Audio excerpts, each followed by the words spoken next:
Hello అండి, అందరికీ నమస్కారం. మనకి ఈ రోజు నుంచి వారాహి నవరాత్రులు అయితే మొదలవుతూ ఉన్నాయి. ఇవి జూలై 15 నుంచి జూలై 23 వరకు మొత్తం 9 రోజులు వారాహి నవరాత్రులు అయితే జరగబోతూ ఉన్నాయి. వీటిని ఆషాఢగుప్త నవరాత్రులు అని కూడా అంటారు. అయితే వారాహదేవికి చాలా శక్తి అనేది ఉంటుంది. భక్తితో ఈ అమ్మవారిని పూజిస్తే కనుక కోరిన కోరికలు వెంటనే నెరవేరుతాయి. ఈ అమ్మవారిని ఎవరెవరు పూజించవచ్చు, ఏ సమయంలో పూజించాలి, ఎలాంటి మంత్రం జపం చేయాలి అనేటువంటి విషయాల గురించి పూర్తిగా వీడియోలో తెలియజేస్తాను. వీడియో స్కిప్ చేయకుండా చూడండి. వారాహి అమ్మవారి నవరాత్రులలో అమ్మవారిని పూజించి అఖండ రాజయోగాన్ని ఎంతోమంది పొందారనమాట. ఈ నవరాత్రులలో 9 రోజులు కూడా అమ్మవారిని ఎలాంటి నైవేద్యాలు పెట్టాలి, అసలు పూజ చేయలేని వారు ఏం చేయవలసి ఉంటుంది, మేమెప్పుడు చేయలేదు, ఆనవాయితీ లేదు, ఎలా అనుకునే వాళ్ళు ఏం చేయాలి అనేటువంటి, అసలు పూజించవచ్చా లేదా పాటించాల్సినటువంటి విధానాల గురించి ఇక్కడ మీకు తెలియచేస్తానండి. ప్లీజ్ లైక్ చేసి జై వారాహి అని కామెంట్లలో తెలియచేయండి. మనకి ఈ ఆషాఢ మాసంలో వచ్చేటువంటి ఈ 9 రోజులు ఈ నవరాత్రులని ఆషాఢగుప్త నవరాత్రులు అని అంటారు. అయితే ఈ 9 రోజులు అమ్మవారిని ఎవరైతే పూజిస్తారో వారికి ఎంతో అద్భుతమైనటువంటి రాజయోగం కలుగుతుంది. వీటిని చాలా రహస్యంగా, అంటే రాత్రి వేళలలో పూజిస్తూ ఉంటారు అమ్మవారిని. అందుకే రహస్యంగా చేస్తారు కాబట్టి గుప్త వారాహి నవరాత్రులు అంటారు. సాధారణంగా ఇంట్లో ఏదైనా వ్రతాలు పూజలు చేసేటప్పుడు ఇంటికి ముత్తైదువుని పిలిచి పూజ చేస్తాము. వారాహి నవరాత్రులలో మాత్రం కనీసం పక్క ఇంటి వారికి కూడా మనం వ్రతం చేస్తున్నాము అని తెలియకుండా చాలా గుప్తంగా అమ్మవారిని పూజించాలంట. అయితే ఈ 9 రోజుల పాటు ప్రతిరోజు కూడా మనం అమ్మవారిని పూజించవలసి ఉంటుంది. ఉదయం సాయంత్రం అమ్మవారిని పూజించి రకరకాల నైవేద్యాలైతే నివేదన చేస్తే చాలా మంచి జరుగుతుంది. ఉదయం పూట చెయ్యలేదు అనుకున్న వాళ్ళు సాయంత్రం పూట ఖచ్చితంగా చేయండి. సమయం ఏ సమయం అంటే కనుక 6 గంటల నుంచి 10 గంటల మధ్యలో వారాహి దేవిని పూజిస్తే సరిపోతుంది.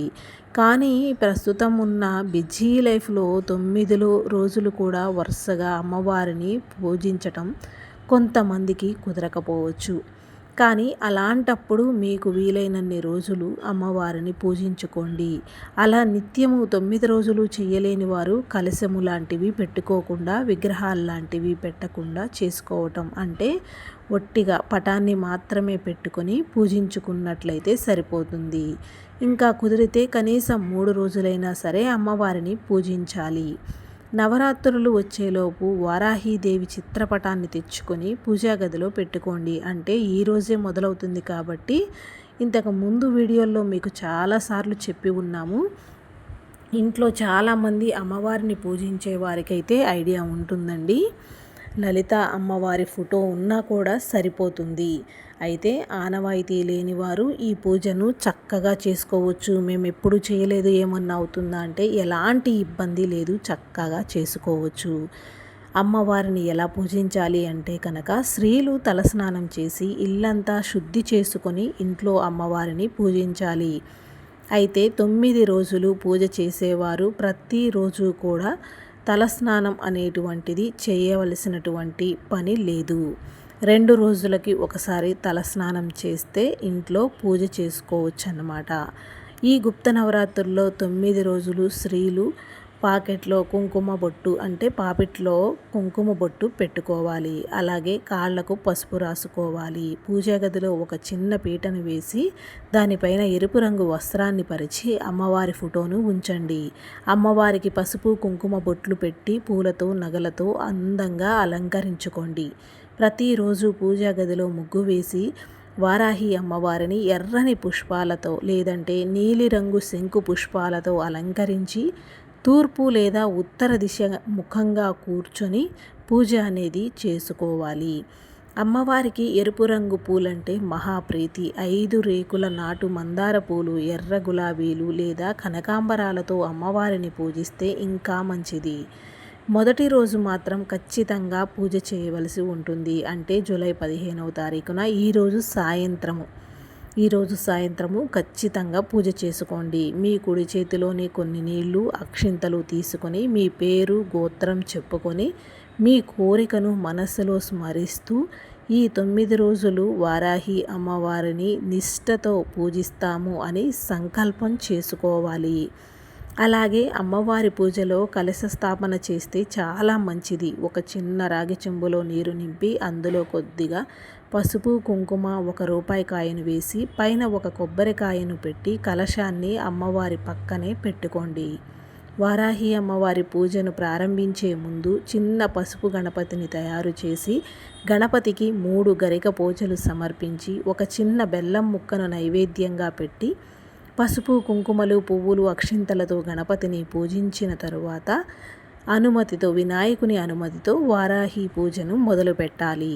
ఈ నవరాత్రులలో మీకు వీలైతే నువ్వుల నూనె లేదంటే ఆవు నెయ్యితో అఖండ దీపం వెలిగించుకోండి. అయితే అఖండ దీపం పెట్టలేని వారు ప్రతిరోజు ఉదయం సాయంత్రం దీపారాధన చేసుకోండి.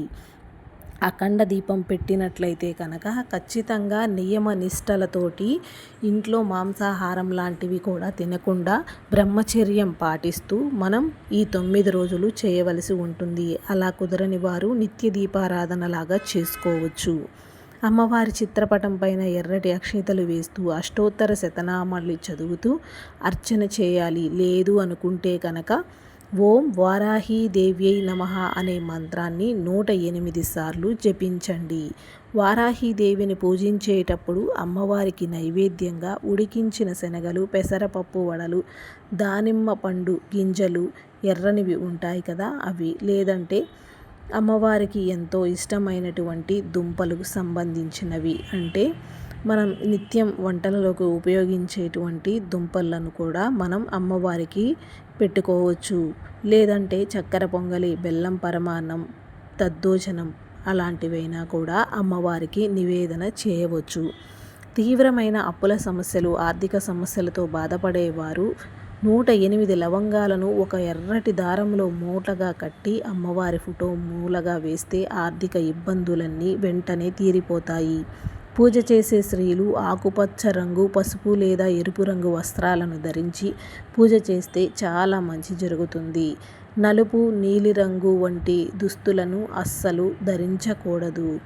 ఈ విధంగా అమ్మవారిని పూజిస్తూ మంచి సువాసన గల సాంబ్రాణి పొగ లేదంటే అగర్బత్తి ధూపాన్ని అమ్మవారికి సమర్పించి కర్పూర హారతి అనేది ఇవ్వండి.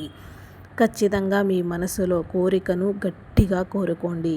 పూజ ముగింపులో అమ్మవారికి 2 తమలపాకులు, ఒక అరటిపండు మరియు 1 రూపాయి కాయను ఉంచి దక్షిణ తాంబూలంగా సమర్పించాలి. ఇది ముత్తైదువులకు సౌభాగ్యాన్ని ఇస్తుంది. పూజలో అమ్మవారికి పెట్టిన నైవేద్యాన్ని కేవలం మీ కుటుంబ సభ్యులు మాత్రమే ప్రసాదంగా స్వీకరించాలి. గుప్త నవరాత్రుల నియమం ప్రకారం ఈ ప్రసాదాన్ని బయట వారికి లేదా పక్కింటి వారికి పంచకూడదు. నవరాత్రులలో పగటిపూట చేసే పూజల కన్నా కూడా సాయంత్రం వేళలలో చేసేటువంటి పూజలకి అత్యంత శక్తి అనేది ఉంటుంది. సాయంత్రం పూట ఇంట్లో పనులన్నీ పూర్తి చేసుకొని ఇంటి గుమ్మం బయట 2 వైపులా 2 మట్టి ప్రమిదలలో నువ్వుల నూనెను పోసి దీపాలను వెలిగించాలి. ఈ 9 రోజులు ఇంటి గుమ్మం పచ్చగా ఉండాలి. ప్రతి నిత్యము ఇంటి గడపలకు పసుపు రాసి కుంకుమ బొట్లు పెట్టి ఇల్లంతా సాంబ్రాణి పొగ అనేది వేసుకోండి.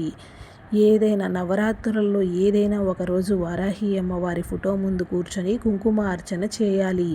పూజ చేసిన కుంకుమను ప్రతిరోజు ఇల్లాలు తన నుదుటిన ధరిస్తే దీర్ఘ సుమంగళి యోగం కలుగుతుంది. వారాహీదేవి వరాహ ముఖం కలిగి అలాగే భైరవ తత్వాన్ని కలిగి ఉంటుంది కాబట్టి ఈ 9 రోజులు కాకులకు అన్నం పెట్టడం లేదా వీధి కుక్కలకు ఏదైనా ఆహారం పెట్టడం ద్వారా అమ్మవారు ఎంతో సంతోషిస్తుంది. అన్నం పెట్టడం లాంటివి ద్వారా అమ్మవారు ఎంతో సంతోషిస్తుంది. ఇక సంతానం కోసం ఎదురు చూసే దంపతులు ఈ నవరాత్రులలో ప్రతిరోజు అమ్మవారికి 5 ఎండు ఖర్జూరాలను నైవేద్యంగా పెట్టి పూజ తర్వాత ఆ ప్రసాదాన్ని భార్యాభర్తలు స్వీకరించినట్లయితే కనుక సంతాన ప్రాప్తి కలుగుతుంది. మహానివేదన చేయలేని వారు ఒక ఇత్తడి గిన్నెలో కొద్దిగా గట్టి పెరుగు తీసుకొని అందులో 2 స్పూన్ల స్వచ్ఛమైన తేనెను కలిపి నైవేద్యంగా పెట్టవచ్చు. పూజ అంతా అయిపోయాక అమ్మవారి ముందు 2 చేతులు జోడించి పూజలో ఏదైనా చిన్న లోపం ఉంటే, తెలియక చేసినటువంటి ఏదైనా తప్పులు ఉంటే క్షమించమని, నీ బిడ్డగా నన్ను అనుగ్రహించు అని ఆ అమ్మని మనస్ఫూర్తిగా వారాహీదేవిని ప్రార్థించాలి. ఈ విధంగా చేసినట్లయితే మీకున్నటువంటి ఎలాంటి సమస్యలైనా కూడా తొలగిపోతాయి. నవరాత్రుల్లో పూజ చేస్తున్నాను అని, మంత్రాన్ని జపిస్తున్నాను అని ఎవ్వరికీ గొప్పగా చెప్పుకోకూడదు. పూర్తిగా ఈ 9 రోజులు సాత్విక ఆహారాన్ని తీసుకుంటూ అమ్మవారి పూజలు చేసుకున్న వారికి ఖచ్చితంగా అద్భుతమైనటువంటి రాజయోగం కలుగుతుంది.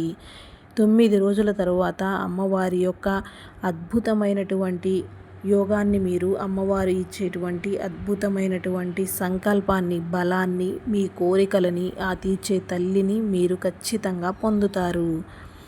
అలాగే నిమ్మకాయలతో ఈ 9 రోజులు ఇంటికి దిష్టి తీసినా కూడా మీ ఇంటికి ఉన్న నరదిష్టి అనేది తొలగిపోతుంది. వీడియో నచ్చితే లైక్ చేసి కామెంట్ చేయండి.